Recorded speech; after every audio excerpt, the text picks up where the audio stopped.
When you are ready to cross your self-doubt, understand, courage to cross the self-doubt, self-denial, self-hatred is tapas, vairagya.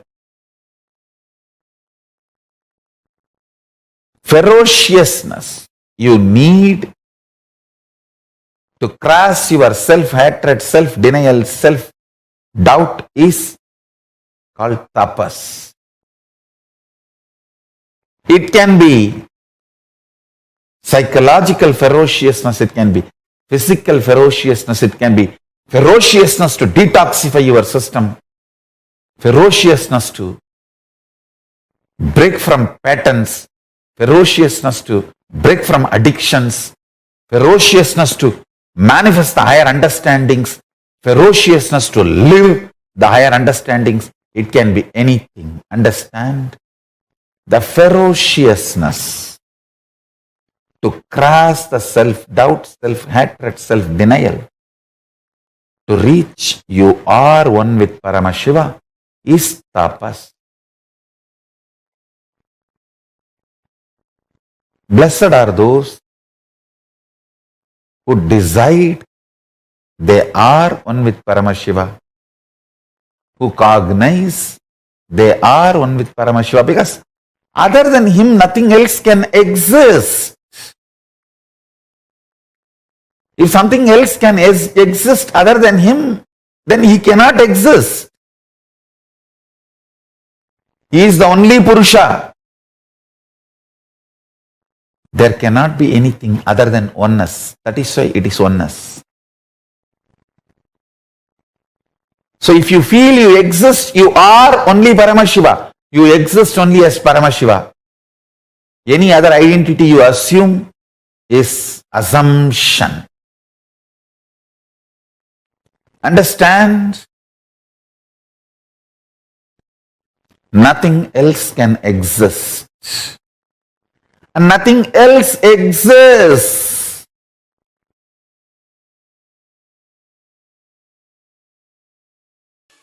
Kayendriya siddhihi asuddhikshayat tapasaha. The technical term in the sutra is tapasaha.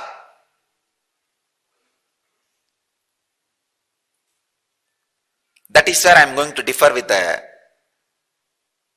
traditional orthodox translation.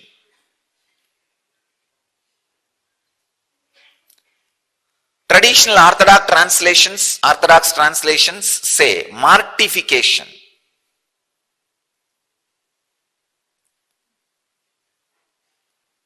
As the meaning of the word tapas. I wanted to translate that word tapasaha as the practices through which your biomemory falls in tune with all-knowing, all-powerful, all-intelligent, all-compassionate Atman. Please understand. Basically, the stuff which is inside your biomemory, which is responsible for your biomemory to be alive, is Satchitananda, Sat, all-knowing, Chit, all-powerful, Ananda, always blissful. Because of all these three, always compassionate, overflowing. Basically, the stuff which is responsible for your biomemory to be alive and active is Satchidananda. But your biomemory is not completely aware of its own sweet truth, Satchidananda. So any practice makes your biomemory to understand and experience its innate nature of all-knowing, all-powerful, all-blissful is tapas. Tapasaha.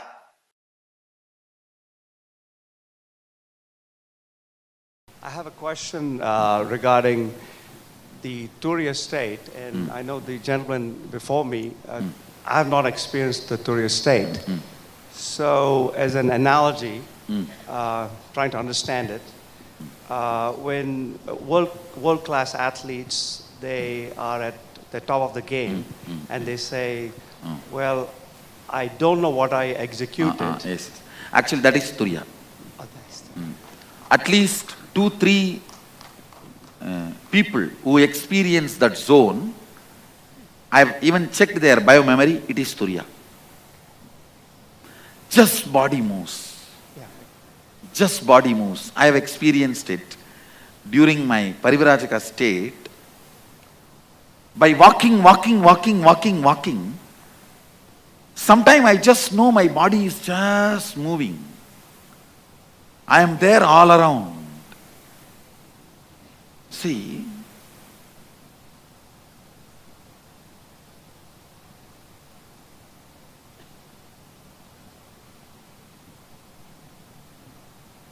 your psychology and physiology binds your physical happening. If certain actions are performed where your psychology and physiology is made to feel tired, and they both come to the convincing understanding that I cannot stop this physical fellow, he is just going to do what he wants to do, how much ever I try to stop him, I can't. That is what I call tapas. Tiring your physiological and psychological signals and making them understand they can't dictate terms to your physical system is called tapas. Understand?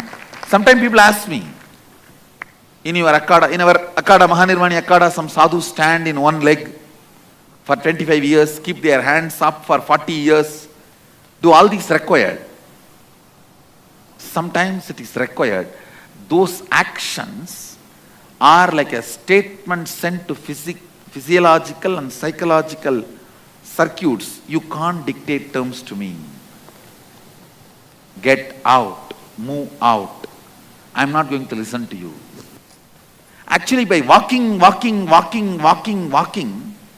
somehow my system has sent that statement to physiological and psychological circuits.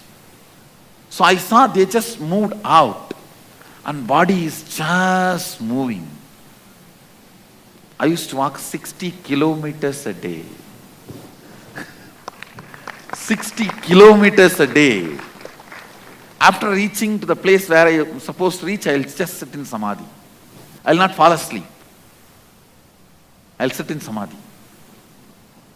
So it is possible, the extreme physical activity in a tremendous loving and caring ambience where you do not feel you are tortured, but you are on the side of the physical activity, sending a statement to the one part of you makes you experience that.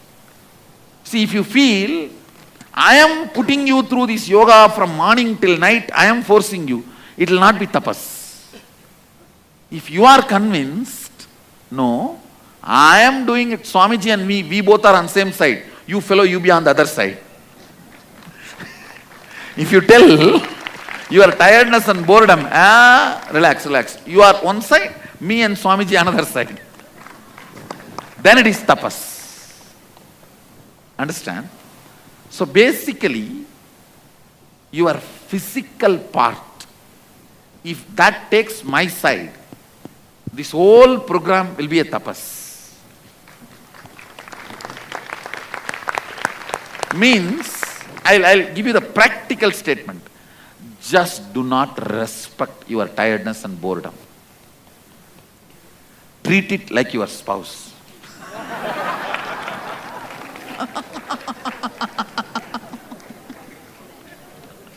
how you secretly want to treat it.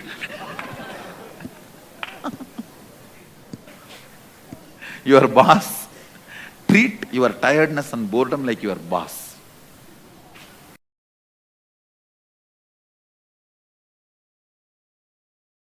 My Guru Raghupati Yogi used to tell,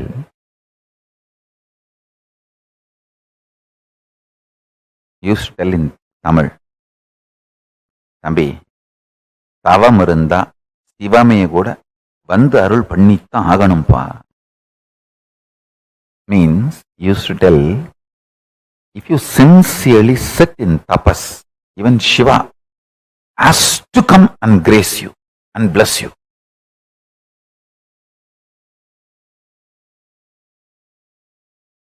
When he comes, ask him, whatever mistakes I have done, forgive me and give me the complete surrender. That's it. But even Shiva cannot deny your tapas. This one key has given me all success in my life. All success.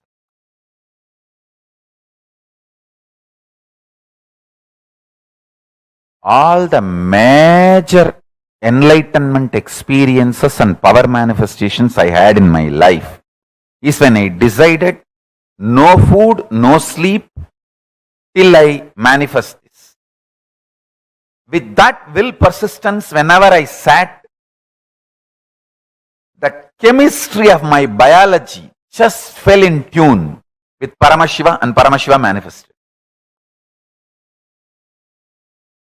It's like when you try to reflect the sun through a mirror, you just adjust. At one point exactly, the sun reflects.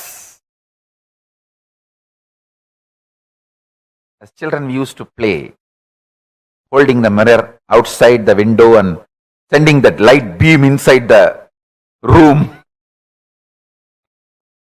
Same way, whenever I sat with this will persistence, till I manifest this power, no food, no water, just meditating. Automatically, the chemistry of my biology aligned. See, imagine sun as Paramashiva, your body as the mirror, the reflection, the pure light beam is a power manifestation. This tapas, will persistence, is the adjustment process, that adjusting the mirror rightly.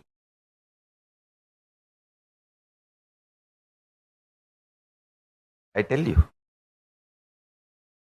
whether Ganesha eating the food which I offered, or enlightenment experience in Pavadakundru, or death experience in Manikarnika Ghat, or Paramashiva himself coming and giving me food, medicine in Haridwar, all major experiences in my life. Seeing Sri Krishna in Gujarat, all major experiences. When I sat with the will persistence, till this experience, no food, no water, no sleep, no 1, 2, 3, just tapas. When I sat in Manikarnika, that's what I decided.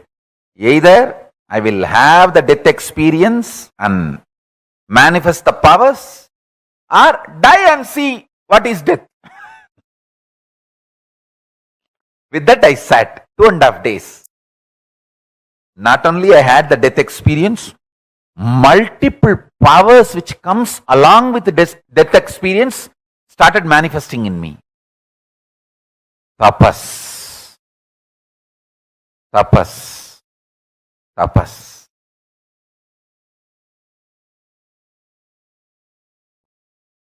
Know the highest reality of life through tapas.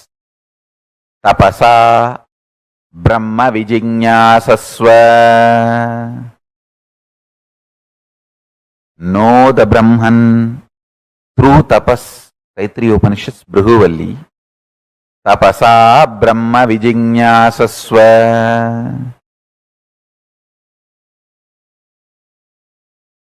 Realize tapas is maturity of your soul. Through tapas, your soul gets matured. Matured soul does tapas. Tapaso hi param nasti. Tapasa vindade mahat. Tapasa kshiyade papam. Modade sahatayvadaihi. Tapasa prapyade swarga. Tapasa prapyate yasaha. Tapasa sarvamapnoti. Tapasa vindade param. In Vanni Purana, Nithyananda Snanaviti Adhyaya, there is nothing higher than tapas. Through tapas, the great achievements are manifested.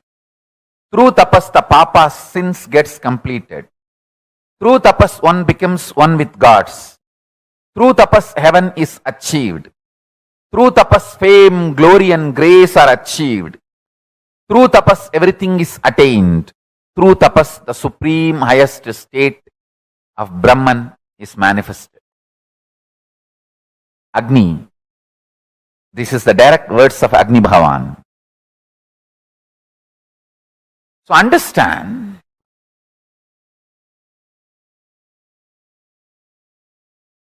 reduction in the strength of the tapas is the reason why Hindu community is facing so much of problems all over the world.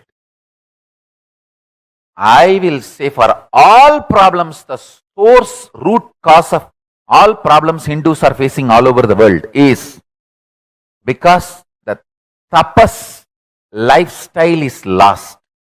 All the best things, good things Hindus are enjoying all over the world. The only reason is wherever you know how to do tapas, you are successful.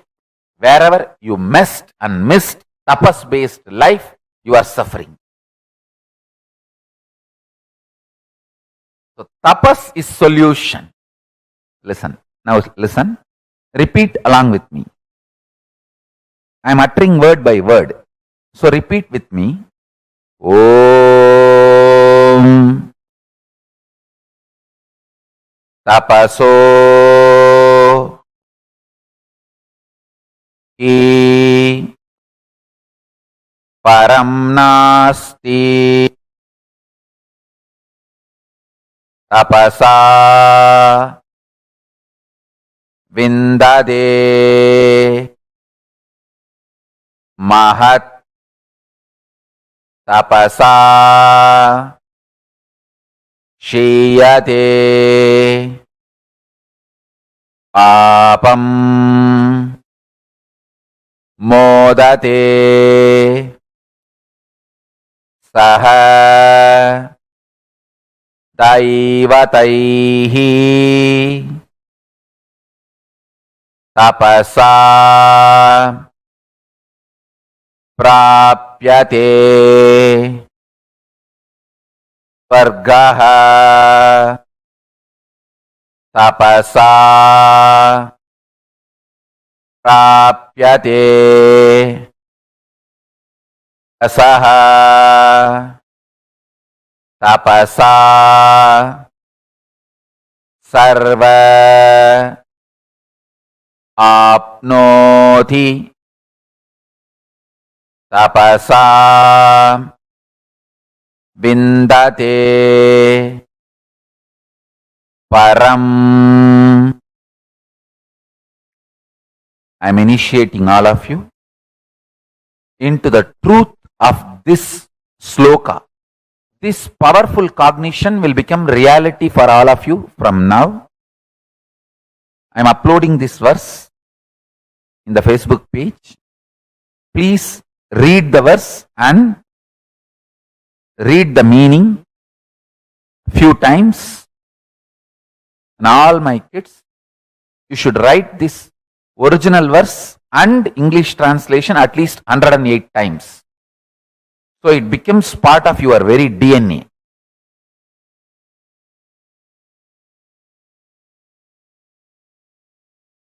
First, I want you to understand, when Guru loves you, he goes through the whole pain. You don't go through the pain.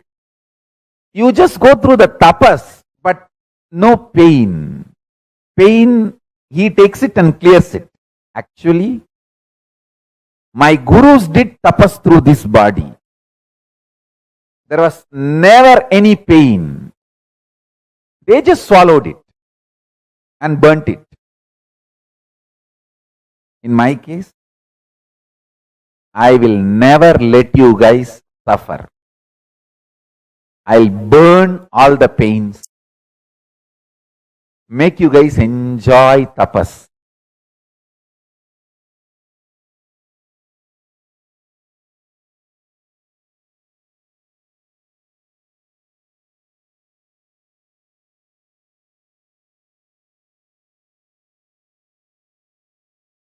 I'll just burn all the pains.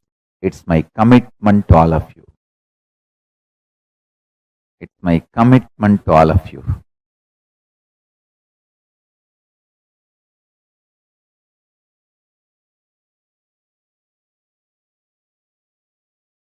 Guru does literally the tapas through your body. My gurus did the tapas through my body. Meditate on this powerful cognition. Tapas will become too sweet. Tapas is the simplest, easiest way to realize your guru takes all the pain and burns it, never lets you go through any pain, but only makes you go through the tapas and gives all the benefits of tapas to you. See, tapas is the most sweetest way to realize the Guru's love for you. When you start doing tapas, you will realize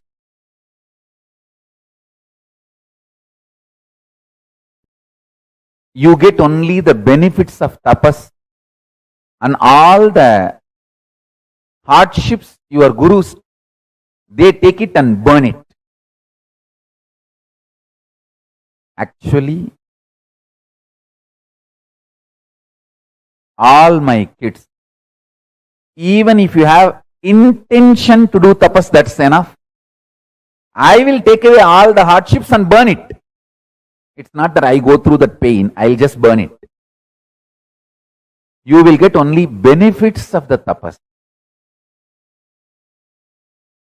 You guys are too close to my heart. It's literally like how my gurus felt. I am their own and this body is literally theirs. How they were protective. Naturally, I will have the same thing for you. Wherever you are, I'll hold you in my hand and make sure there is no hardships for you. You get only the benefit.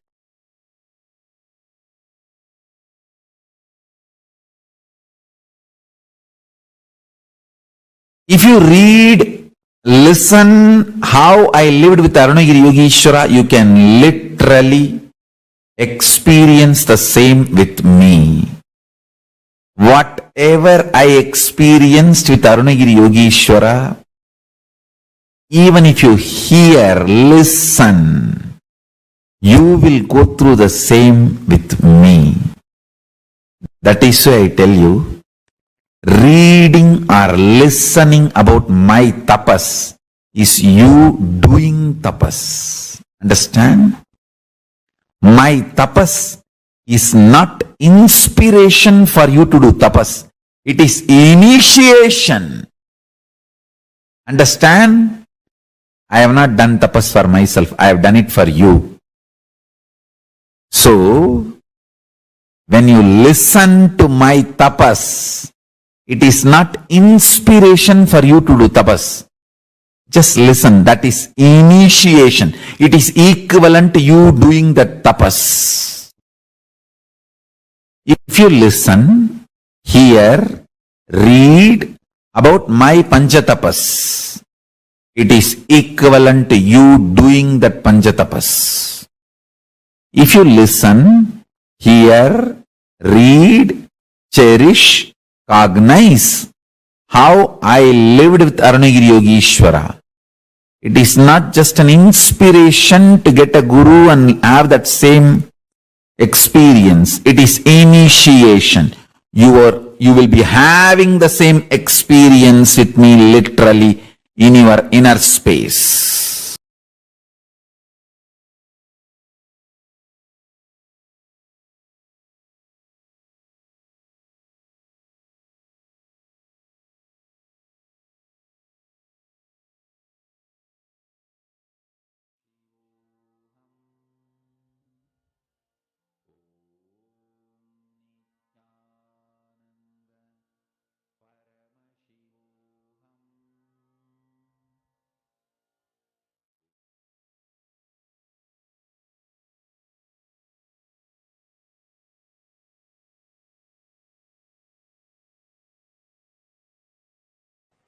When you are young,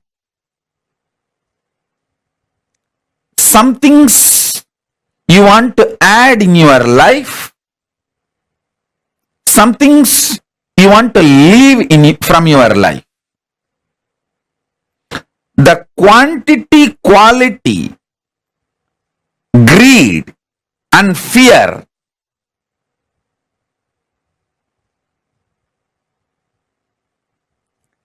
the same quantity, quality, fear and greed will change as you grow, mature or older. Listen. So I'm giving you one example. All things related to quantity and quality changes. They are not eternal. They are ephemeral.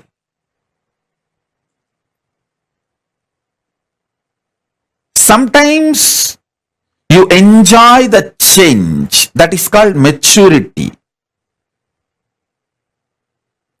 Growing in wisdom. Sometimes you hate the change. That is what is called attachment, suffering. This quantity, quality centric drama, whole thing is only superficial life.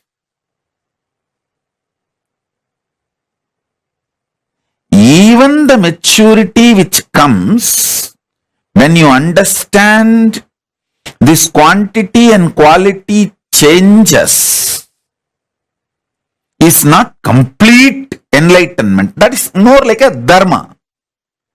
You get matured, but that's not ultimate. Ultimate is understanding some things which you create, some things which you maintain, some things which you destroy, some things which you put yourself in delusion.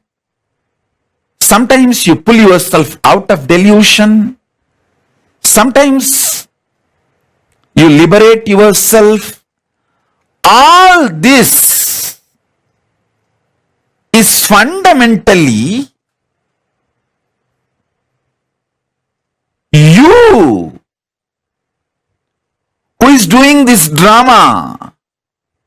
You, the consciousness in you is doing this whole drama. Waking up to that is conscious sovereignty. I want you to understand three layers. One, the quantity quality based thinking, acting, whole productivity centric lifestyle. Quantity means trying to increase the quantity of things in your life, or even trying to improve the quality of your body, your mind, anything. Trying to increase the quality of you. Both are stupid. Both are useless. That's the first thing. Second, the quantity quality centric greed you have. You want to sometime accumulate more money. You want to spend more time in the office. But later on you understand anyone can replace you in your office, but no one can replace you in your home. So you get the shock of your life and realize, oh God, I should have spent more time in my home. Then the next level you will understand. Anyone can replace you even in your family, but no one can replace what you need to do to yourself to raise your quality. Then next level you will get matured. Even the idea of raising your quality by yourself is extremely wasting time. Instead, a simple quantum initiation with Guru can raise you beyond the quality, quantity, stupidities. The levels of evolving. Because even if you work on yourself, raise all your qualities to higher and higher level, it is more like an ant trying to climb the hill. When it is going to reach the top. But the same ant sitting on the shoulder of the Guru, when he climbs the hill, just in few hours it is going to reach the top. So now what I am doing is I am just taking you on my shoulder and raising you to the Kailasa top, offering you at the feet of Paramashiva so that quantum initiation can happen. Listen. Things you desire when you are in the creation space, you may hate when you are in the destruction space. And you should know, all the destruction in your life is your conscious choice. Things you like very much when you are in a maintenance mode, you may hate when you are in delusion. Many things which you hate when you are in delusion, you may feel so valuable when you are liberated. Listen, when you are in delusion, you will feel suffocated by Guru. You just want to escape from him. You don't even want to see him. You don't even want to remember. Even if you see his photographs in some shop, you will feel irritated and leave that shop when you are in delusion.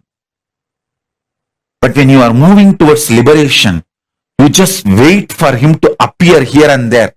Even in the car sticker, if you see him, your face becomes white with a smile. Listen, things you like when you are in delusion, you will hate when you are in liberation. Things you hate when you are in delusion, you will love it when you are in liberation. So the quality, quantity based ideas constantly change.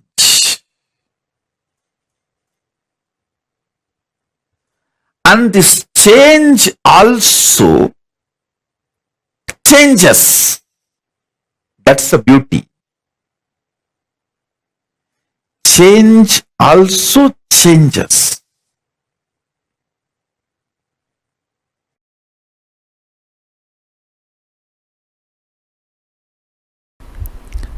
Listen carefully. For example, you work hard, put lot of intelligence, build an amazing bungalow in your dream. First earn money, then save money, then buy all the right material.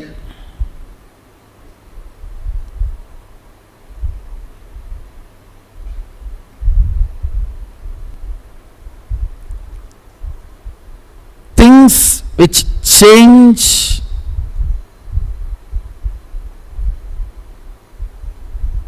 if the atmosphere changes, ideas changes, geography changes, are all delusory. They all exist in illusion. You work so hard and build a home in your dream. What's the use? No use. Working so hard and building a house in a dream, when you wake up, it is no more reality. Same way,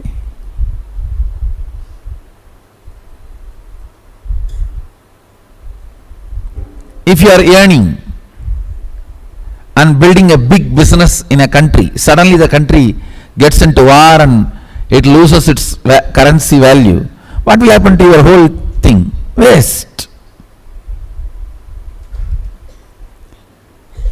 Understand, put your energy and time in ephemeral things